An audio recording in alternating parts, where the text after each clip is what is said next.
Good evening and a very warm welcome to our Snowdrops Baby Remembrance ceremony, the first event organised by Gloucester-based charity Footsteps Counselling and Care for Baby Loss Week.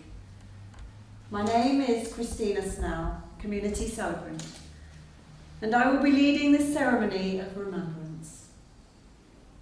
In addition to everyone here in the room, some people are joining us online via Facebook.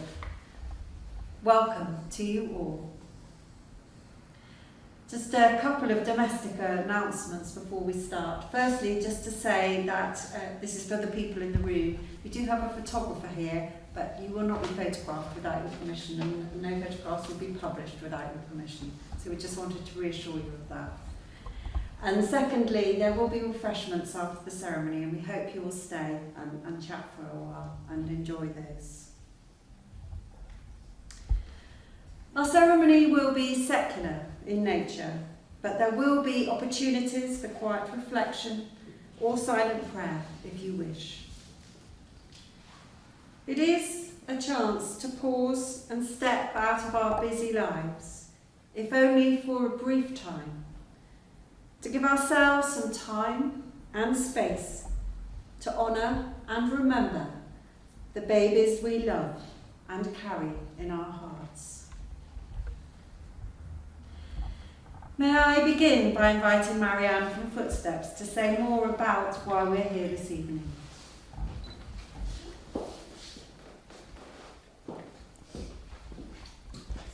Good evening, and on behalf of myself and the team, welcome to Snowdrops, a Remembrance ceremony. I'm Marianne, and I'm the Chief Executive of Footsteps Counselling and Care. For those of you who don't know us yet, we're a charity based in Westgate Street in Gloucester City Centre, just above our charity shop.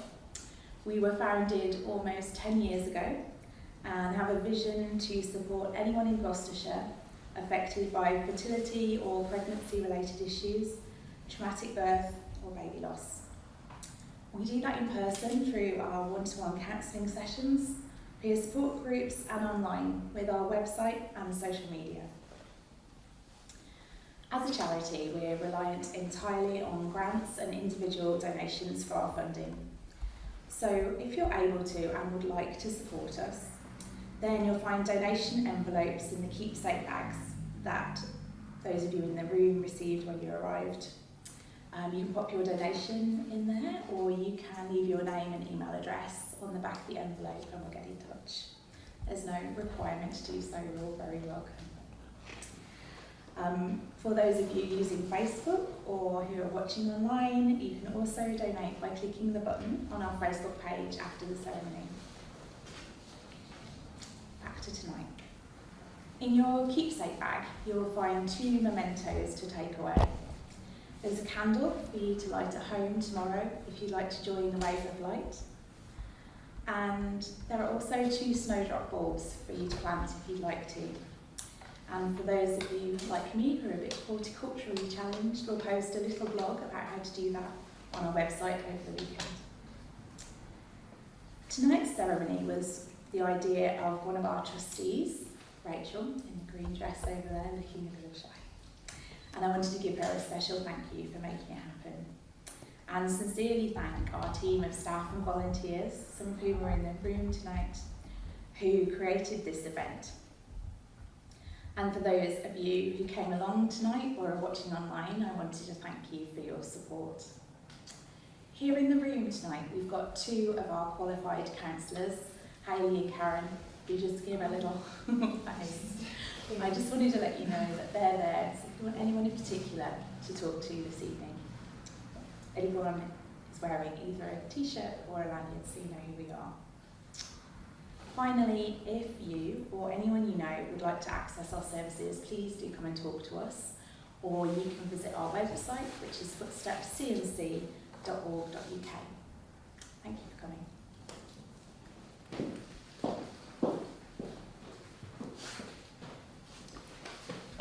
Before we properly commence our ceremony, I'd like to begin by asking those of you here in the room to take a moment to look around you. Maybe there are faces here that you know well, or perhaps we all look unfamiliar.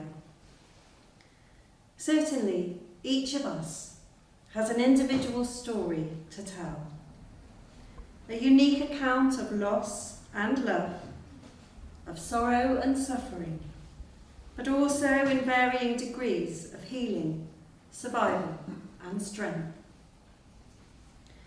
For those of you joining us at home via social media, please take a moment to feel the connection between yourself and everyone here, as well as knowing there are others watching and listening online.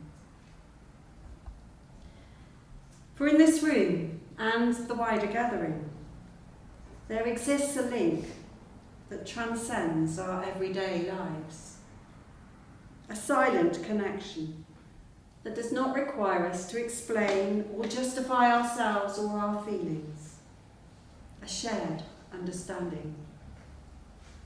Together, we create a safe place to reflect upon and remember our love and our loss.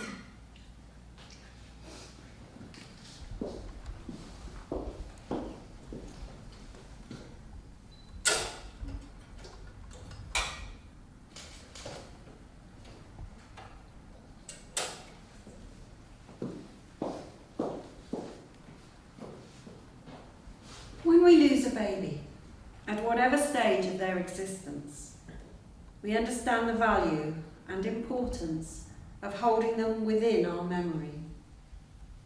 Some of you will be familiar with Zoe Clark Coates, who has written extensively on her own experiences of baby loss. These are her words. People often say to me, why do they talk of the ones they have lost so much? The answer is simple. If you only have memories of the ones you love, the only way to bring them into the now and to ensure they're part of your future is by talking about them. Life brings us tears and it brings us smiles. But over time, tears dry up and smiles fade away. It is our memories that endure, a tangible reminder of what has been, of both the joys and the sorrows.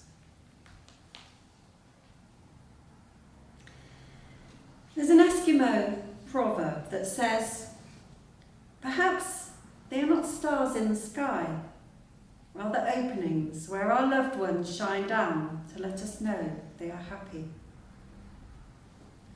Just as the light our babies brought into our lives will never diminish, so will the stars burn forever brightly in the heavens.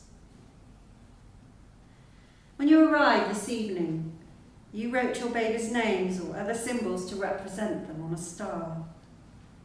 Some of you at home asked us to do this for you, and we've already hung them on our tree of stars. Those of you here in your own time, please step forward to add your star, or if you wish we can do this for you, just indicate to one of the volunteers who'll collect it from you.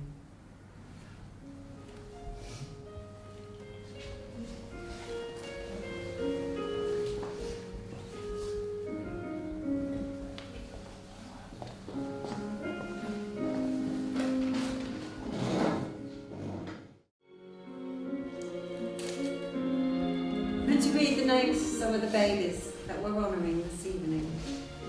And if I do mispronounce anything, please do correct me. Amelia and Sophia Powell, Florence Duggan, Daniel Warner, Snowdrop, Eve and Ivy Mulroney, Ariane Wynne Atkinson, Lily Jowett,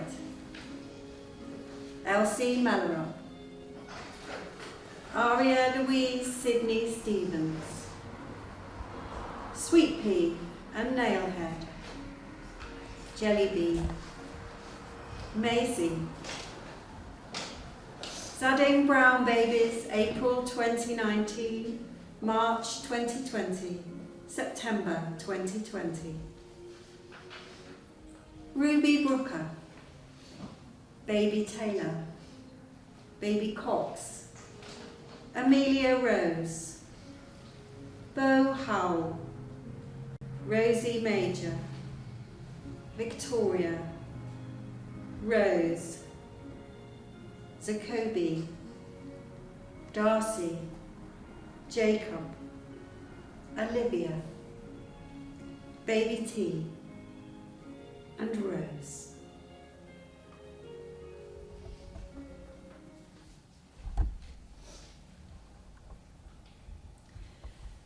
We are in many ways blessed to live in the times we do, an era of unprecedented discovery and understanding. As the human race continues to unlock many of the mysteries of the world, it can be tempting to feel that there must be a reason for or an answer to everything. Whether we look to science or religion, however, sometimes those reasons or answers simply do not exist. These words are from the physicist, Professor Brian Cox. As human beings, it is our nature to question, to demand answers. Why has this happened to us? Why has this happened at all? Maybe the only answer is that there is no answer. It is perhaps like asking why a particular flower never opened, or why a particular leaf was whirled away at a particular time. We are subject, as is all life, to the rules and sometimes randomness of the natural world. After all, we are all part of the cycle of nature on our little blue planet, which in turn has its place in the vastness of the universe in which, in time, we will all return.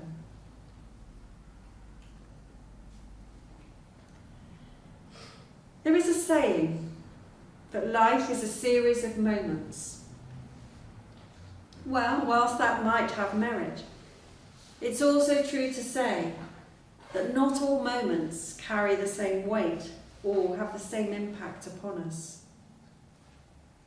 No matter how brief the time our baby was part of our physical world, they taught us something about ourselves, about life, and about love. As Zoe Clark Coates says, "In a single moment, you changed my life forever.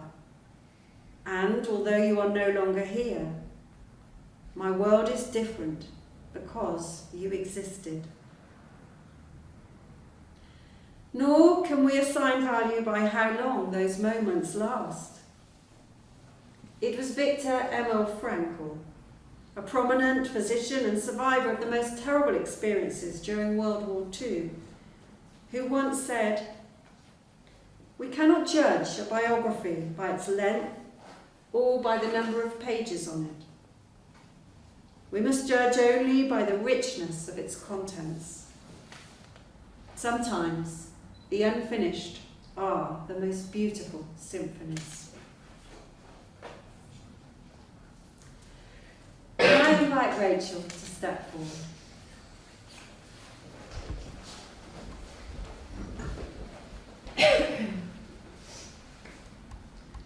The world may never notice if a snowdrop doesn't bloom, or even pause to wonder if the petals fall too soon. But every life that ever forms, or ever comes to be, touches the world in some small way for all eternity. The little one we longed for was here and swiftly gone, but the love that was then planted is a light that still shines on. And though our arms are empty, our hearts know what to do, for every beating of our hearts says that we love you.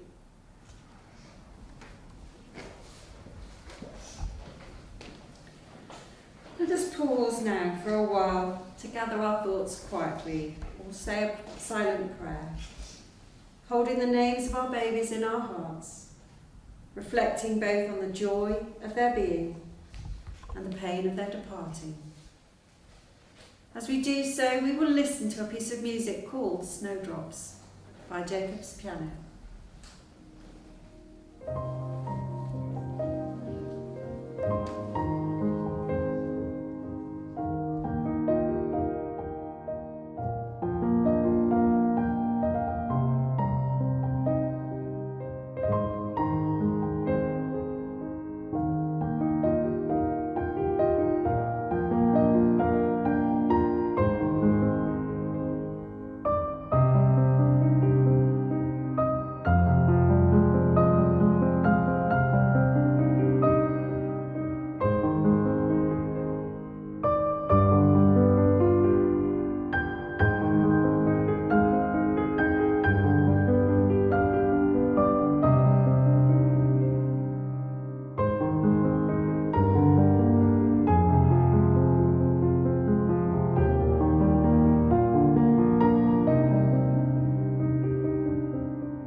We live in a world where it seems material things are highly prized.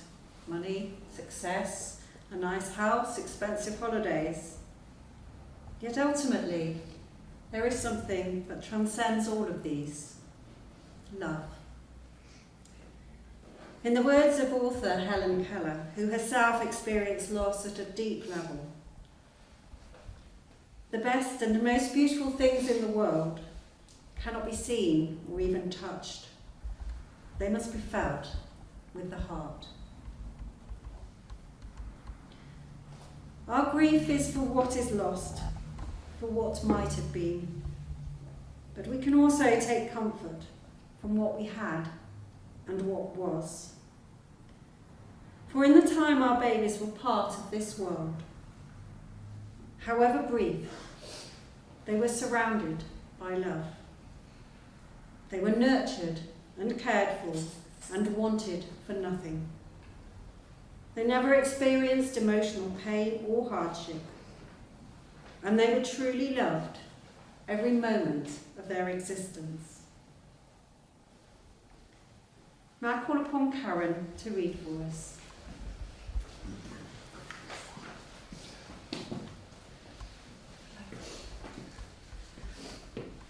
Gone Too Soon by Mary Yarlin. This was a life that hardly began. No time to find your place in the sun.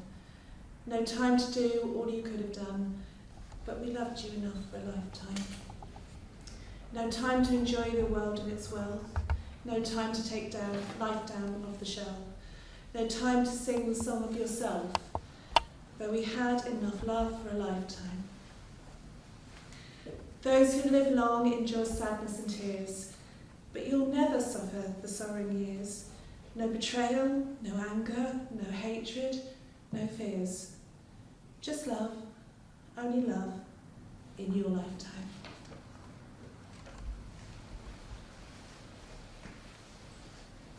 We're going to pause again now for further reflection. This piece of music is called Rainbow Connection.